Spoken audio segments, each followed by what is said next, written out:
आज एक बड़ा ही दिलचस्प वीडियो। अभी तक के जो भी वीडियो हैं उसमें आपने देखा कि एक पत्नी कैसे 40 लाख रुपए महीने की शादी के बाद एलिमनी मांगती है। 400 करोड़ तक की मेंटेनेंस मांगती है। 40 लाख रुपए, 10 लाख रुपए महीने मेंटेनेंस की मांग।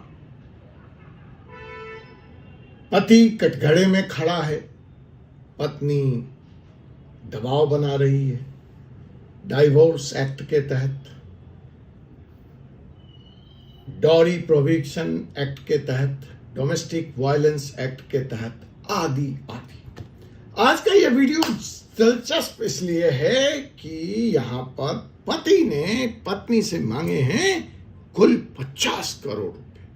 जी हां, पति ने मांगे पत्नी से 50 करोड़ रुपए और पति भी कोई एरू गैरू नत्थू खैरी नहीं है, बिग सेलिब्रिटी है। आप सब जानते हैं, आपके घरों में शाम सवेरे पाया जाता है यह पति। जी हां, मैं बात कर रहा हूं मशहूर गायक Kumar Sanu versus ex wife case की, जिसमें कुमार सानू ने मांगा है अपनी पत्नी से 50 करोड़ रुपए। पत्नी ने आरोप लगाए हैं पति के ऊपर प्रेगनेंसी के दरमियान कुमार सानू ने मुझे टॉर्चर किया। दोनों के बीच कानूनी जंग छिड़ चुकी है। दोनों के अपने अपने दावे और प्रति दावे हैं। सच क्या है, आइए समझते हैं इस वीडियो के माध्यम से। Kumar Sanu ₹550 crore defamation case, ex wife shocking pregnancy allegation.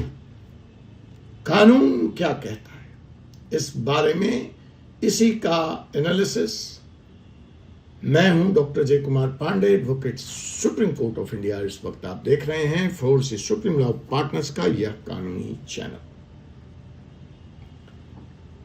Kumar Sanu, जी हां, वही legendary singer.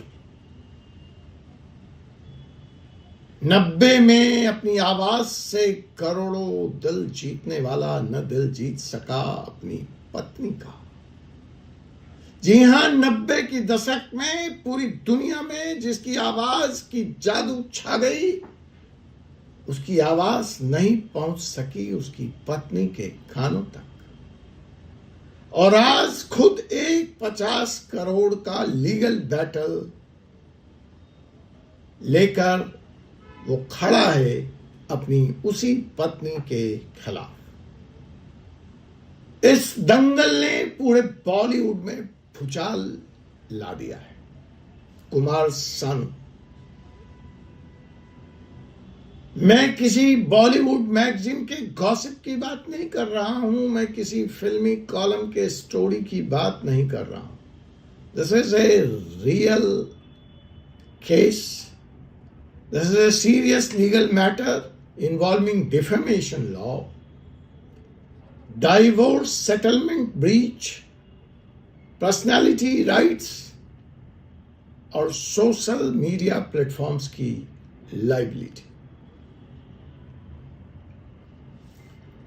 Bombay high court में फाइल हुआ है 24 साल बीत जाने के बाद एक डाइवोर्स का मुकदमा, जिससे छिटककर सामने आ रहे हैं ऐसे काले राज जिसे सुनकर आपके रोंगटे खड़े हो जाए। You will be shocked. Kumar Sanu की पत्नी ने आरोप लगाए हैं कि कुमार सानू जब उनके बच्चे की मां बनने वाली थी तो उनको भूखा रखते, उनको खाना नहीं देते थे, किचन लॉक कर दिया जाता था, दवाइयां भी नहीं दी जाती थी। और साहब, जब इस तरह के आरोप लगते हैं तो यह क्राइम के दायरे में आ जाते हैं। This are not simple allegation मियां बीवी की तू मैं है। यह सीरियस क्रिमिनल चार्जेस है। अगर प्रूव हो जाएंगे तो कुमार सानू को जेल के कटघरे में खड़ा होना पड़े। तो आइए एक बार सुप्रीम कोर्ट की नजर से, सुप्रीम कोर्ट लॉयर की नजर से इस केस को समझते हैं, डिसाइड करने का प्रयास करते हैं, लीगली, लॉजिकली और प्रैक्टिकली। सबसे पहले केस की डिटेल, तफसील, बैकग्राउंड। कुमार सानू और रीता भट्टाचार्य की शादी हुई 1980 लेट 1980 में। उनके 3 बेटे हैं, जिसको जस्सी और जान कुमार सानू, जो आप बिग बॉस 14 में जिनको आप देख चुके हैं। जिक्को 3 बेटे हैं, जिक्को, जस्सी और जान कुमार सानू। जिक्को, जस्सी, जॉन कुमार सानू, 3 बेटे जिनको आप बिग बॉस 14 में देख चुके हैं। 1994 में 14 साल बाद शादी के कपल सेपरेट हो गए, लेकिन डाइवोर्स फाइनल हुई 2001 में बांद्रा फैमिली कोर्ट से। अब आते हैं कि सब खत्म ही हो गया, शादी खत्म, सेपरेशन खत्म, डाइवोर्स हो गया, तो फिर ये 24 साल बाद 2025 में ऐसा क्या हो गया कि कुमार सानू को अपनी बीवी के ऊपर 50,000 करोड़ के क्रिमिनल डिफेमेशन का केस बंबई हाई कोर्ट में फाइल करना पड़ा। सितंबर 2025 में रीता भट्टाचार्य अचानक एक्टिव हुई और उन्होंने ताबड़तोड़ कई यूट्यूब चैनल, कई मैगजीन्स, कई मीडिया को इंटरव्यू दे डाला।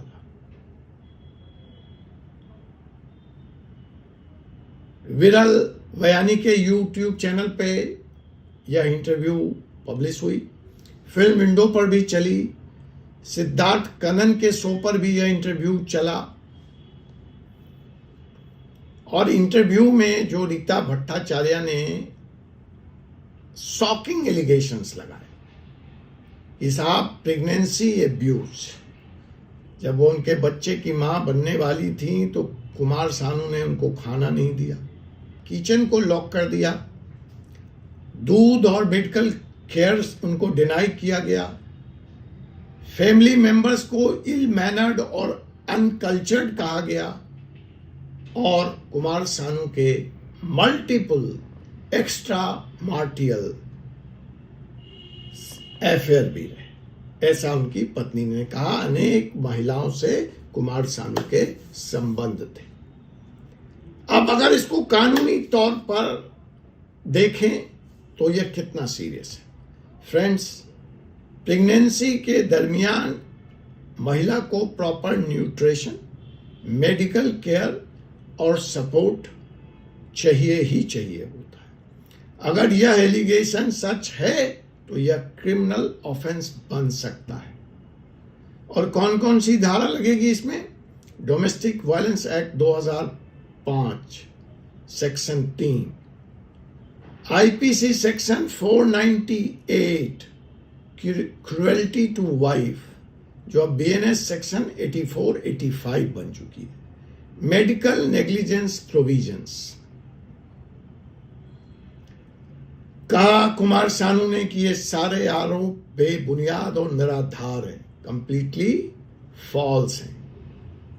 उन्होंने 27 सितंबर 2025 को अपनी पूर्व पत्नी को लीगल नोटिस भेजा और मीडिया प्लेटफॉर्म्स को भी उसमें घसीटा और उनसे डिमांड की कि इंटरव्यू रिमूव करो, एपोलॉजी करो, अर्थात तुम्हारे खिलाफ भी क्रिमिनल प्रोसिक्यूशन होगा।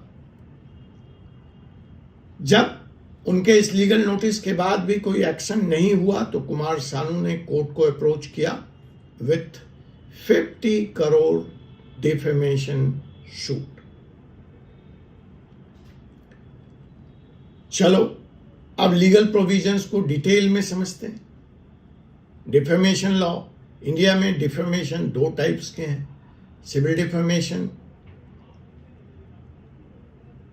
Criminal defamation. आईपीसी 499-502 और बीएनएस 356। तो कुमार सानू का यह केस सिविल कैटेगरी में है। सिविल डिफेमेशन के एलिमेंट्स हैं, a false statement was made, it was published, communicated to third party, it caused reputational damage, monetary damage can be claimed. Kumar Sanu का argument है रीता के स्टेटमेंट्स फॉल्स हैं, यूट्यूब पे lakhs of people ने देखा है, यह पब्लिश हुआ है, उसकी प्रोफेशनल रिपुटेशन डैमेज हुई है, प्रोफेशनल इंक्वायरीज कम हो गई हैं, उनके शोज कैंसिल हुए हैं, सोशल मीडिया पे उनको एब्यूसिव कमेंट्स मिल रहे हैं। इस बारे में लीडिंग सुप्रीम कोर्ट जजमेंट क्या कहता है? Subramaniam Swamy versus union of India 2016, constitutional validity of criminal defamation upheld. Reputation is a fundamental right under Article 21. Rajagopal versus state of Tamil Nadu 1994 क्या कहता है? Right to privacy versus freedom of speech, public figures can protect personality rights, personality and public rights. Friends, celebrity के पास personality rights होती हैं। कुमार सानू का Delhi high court का एक प्रायर ऑर्डर है जो कि ऑलरेडी उनको प्रोटेक्ट कर रहा है कि उसका पब्लिसिटी राइट अपना है। इसका मतलब कि कोई भी फैसला, नैरेटिव उनके नाम पर सर्कुलेट नहीं किया जा सकता, या उनकी इंडिविजुअल प्राइवेट प्रॉपर्टी राइट की तरह है उनकी पब्लिसिटी राइट।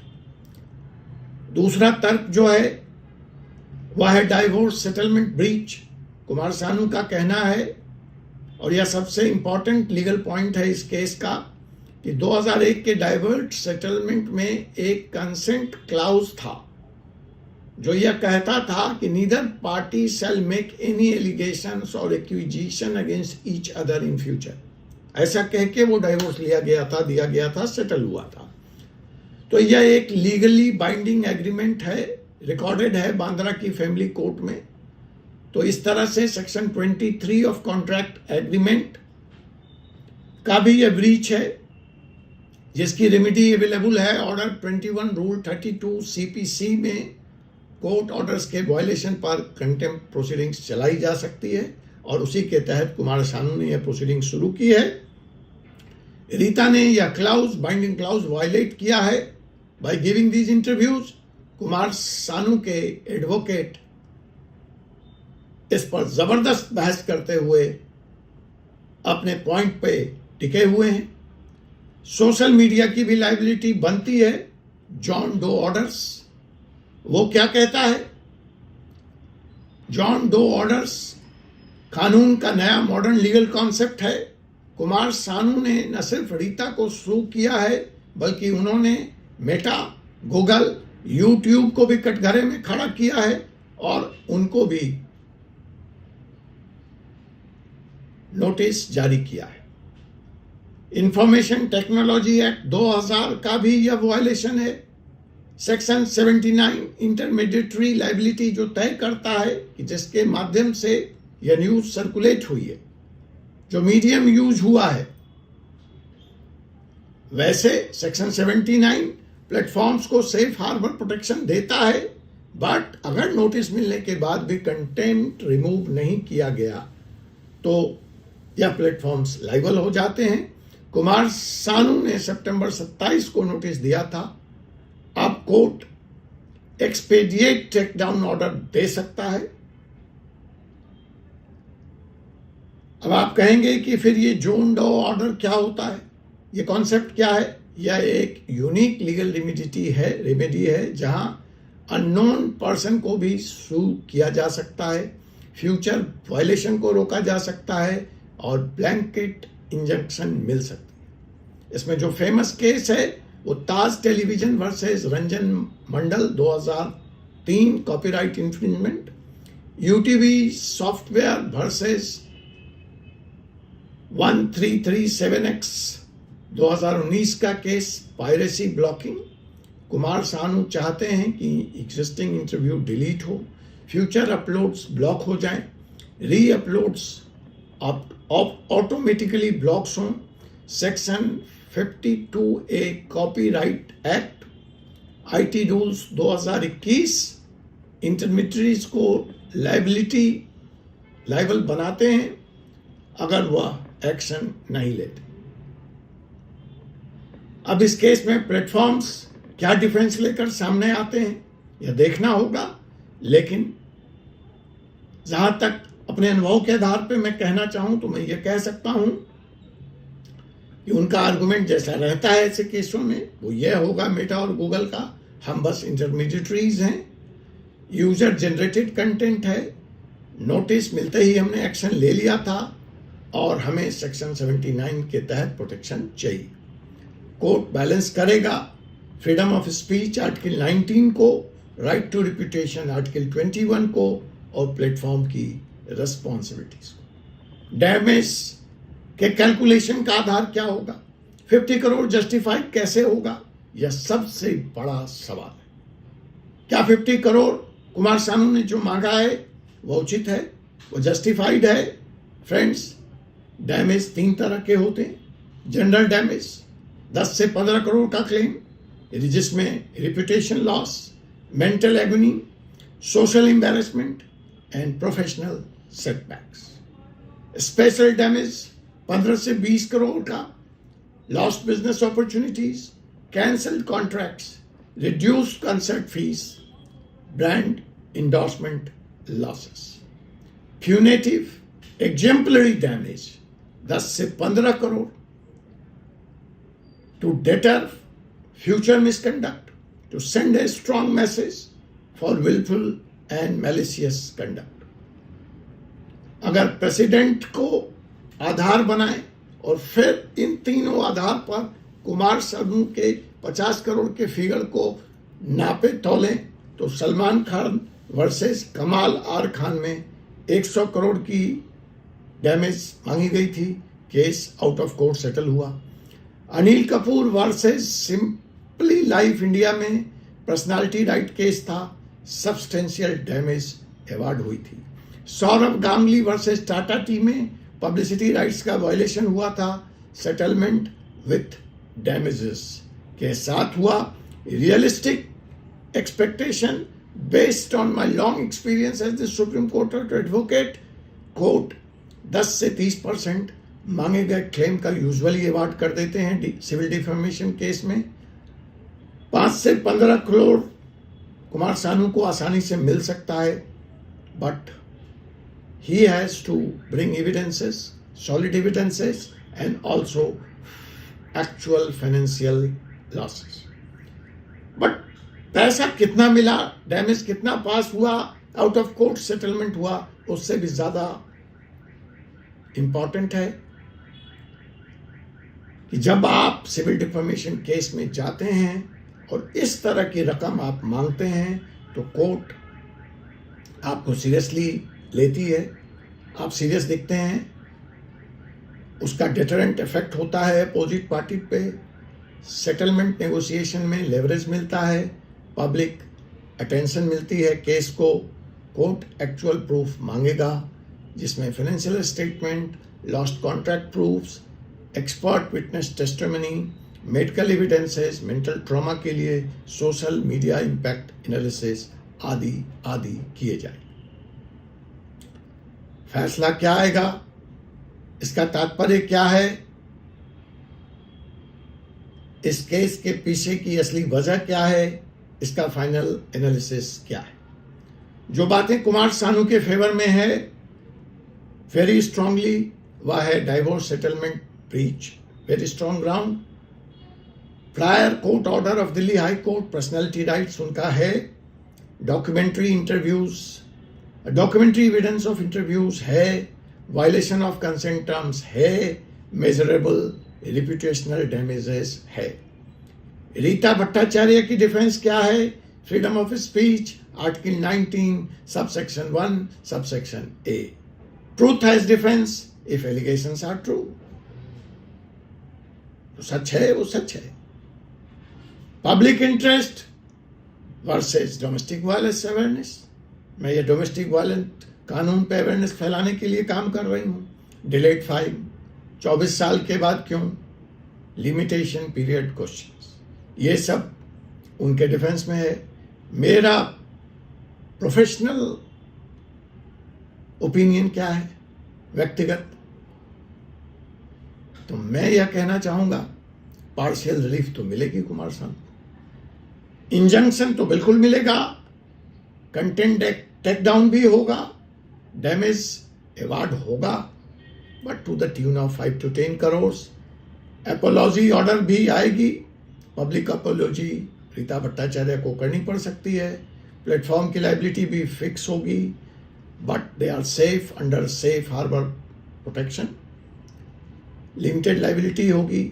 अगली हियरिंग बस आज से 4 दिन बाद, 5 दिन बाद 24 दिसंबर को है। जस्टिस मिलन यादव के कोर्ट में नजर बनाए रखते हैं, जो भी ताज़ा अपडेट आएगा ज़रूर लेकर आएंगे। अगर आप चाहेंगे कमेंट में बताइए कि आप जानना चाहेंगे कि इस केस में क्या हुआ। फ्रेंड्स, यह केस, लेकिन ये बहाना है कुमार सानू और रीता भट्टाचार्य, यह केस सिर्फ कुमार सानू और रीता भट्टाचार्य का नहीं है। यह केस स्टेबलाइज करेगा कि डाइवोर्स सेटलमेंट कितना बाइंडिंग होता है, सोशल मीडिया की रिस्पॉन्सिबिलिटी क्या है। प्रधानमंत्री नरेंद्र मोदी को गाली दी गई, करेंगे उसके बारे में भी बात। क्या कहा सुप्रीम कोर्ट ने उस केस में जब वो FIR क्वेश होने के लिए आई सुप्रीम कोर्ट, करेंगे बात। सेलिब्रिटी डेफेमेशन में डैमेजेस का स्टैंडर्ड क्या होना चाहिए, क्या होगा, फ्रीडम ऑफ स्पीच और रेपुटेशन प्रोटेक्शन का बैलेंस कहां जाके खड़ा है, और इस केस की ब्रॉडर इंप्लीकेशंस क्या है। सेलिब्रिटी इस केस के बाद अपने रेपुटेशन को लेके, डिफेमेशन को लेकर के कितने जागरूक होंगे, कितने एग्रेसिव होंगे। सोशल मीडिया प्लेटफॉर्म्स को ज्यादा से ज्यादा कॉशियस होना पड़ेगा, लीगल पे ध्यान देना पड़ेगा। डाइवोर्स सेटलमेंट क्लाउज टाइट होंगे। डाइवोर्स सेटलमेंट नए परिभाषा में लिखे जाएंगे। मी टू एलिगेशंस और डिफेमेशन का बैलेंस भी क्रूशियल है। याद रखें, डिफेमेशन लॉ का मिसयूज भी होता है विक्टिम को साइलेंस करने के लिए और जेन्युइन कंप्लेंट को सप्रेस करने के लिए भी। यह एक हाई वैल्यू लिटिगेशन है, कोर्ट को बैलेंस अप्रोच रखना होगा। अगर आपको यह एनालिसिस हेल्पफुल लगा तो लाइक करो, सब्सक्राइब करो, कमेंट में बताओ आप किसके साइड हो, कुमार सानू या रीता भट्टाचार्य की। शेयर करो ताकि ज्यादा से ज्यादा लोग लीगल अवेयरनेस गेन करें। और याद रखें, this video is mainly for educational purpose. Specific legal advice के लिए क्वालिफाइड लॉयर से ही कंसल्ट करें। मैं हूं डॉक्टर अजय कुमार पांडे और आपसे मुलाकात होगी अगले कानूनी जंग में। जय हिंद, जय भारत।